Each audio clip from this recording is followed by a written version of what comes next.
I make old jewelry into new jewelry a lot of the time.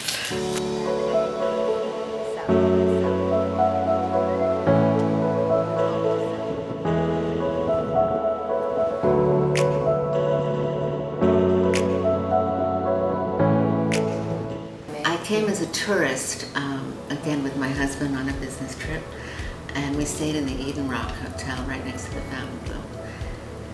And it had gotten really seedy, but anyway, it was 1983. And I said, I grew up on the ocean in New York when I was little, and but here, it's like the ocean is turquoise, but it was not a good time to be in Miami. I mean, it hadn't blossomed. It had gone through all that decay and misery, but you could see the potential in what it was, So I said to my husband, we have to buy something here. And we didn't have a lot of money. We had just gotten married a couple of years before, and we bought a tiny little apartment on Collins Avenue and rented it out. And then we would come here when it wasn't rented. And we just fell in love with it. And I was born in 1946. And I'm old. In case you're bad at math. The 50s was my adolescence, and so even though it's got fabulous flair, it also comes with a lot of, pain and anguish of high school and things like that. The 30s for me is Hollywood, and the movies, Clark Gable, Cary Grant. And before then, I just remember always thinking it was very glamorous and romantic and feminine, extremely feminine. I always look at something from that era and I think, there's either a huge amount of elegance or a huge amount of whimsy. Sometimes you see both in the same piece, So I fell in love with that, the contrast. A small part of Washington, D.C., where Jackie Kennedy lived, and it's a historic district. Like, it's not Art Deco, it's very old, but it's very charming, and I opened a store there in 1975. It was a lot of discount designer clothing initially because there wasn't any of those kinds of shops. And then in 1981, I started making the funny sunglasses. And they're all, they make people smile.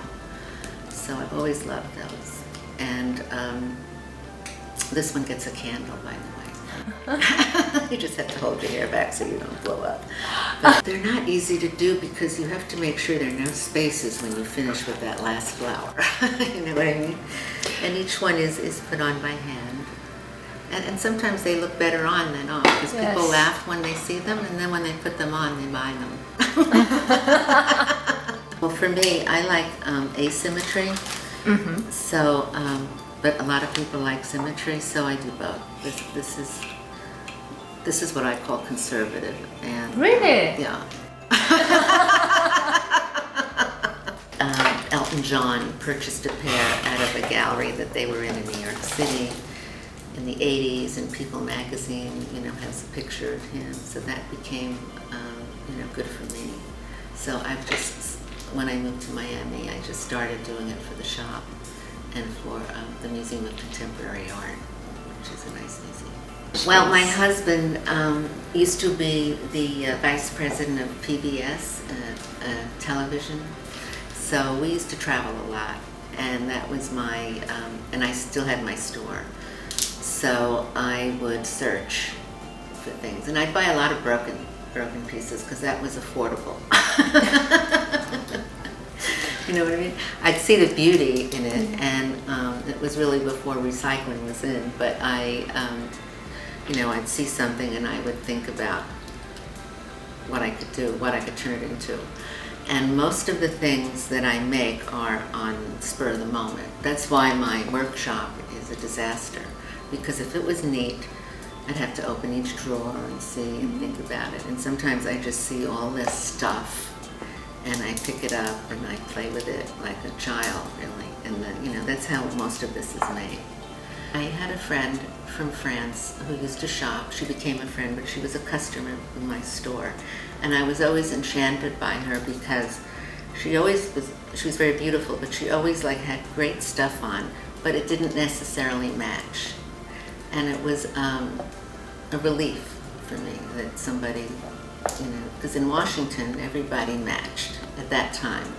There was a lot of beige and brown and beige and charcoal and beige. So I became very attracted to mixing textures and colors. As you can see in the apartment, there isn't a color scheme. I wanted the floor to kind of melt into the water, so I had a hard time finding turquoise. It was really tough. But other than that, I just bought pieces that I liked, and I think it works. You know, it doesn't look like an interior designer did it, but it has my character in it, and I'm comfortable with it. I do think people take things too seriously, and I do think not only with their own fashion, but when they fashion their homes, that they need to have a couple of drinks and just start doing it. Loosen up, because there are too many homes that you go into that are so safe. And you know, I have nothing against beige marble, but if every apartment in this building is beige marble, so you know, it's like I like being a little different, and I would presume that other people do also.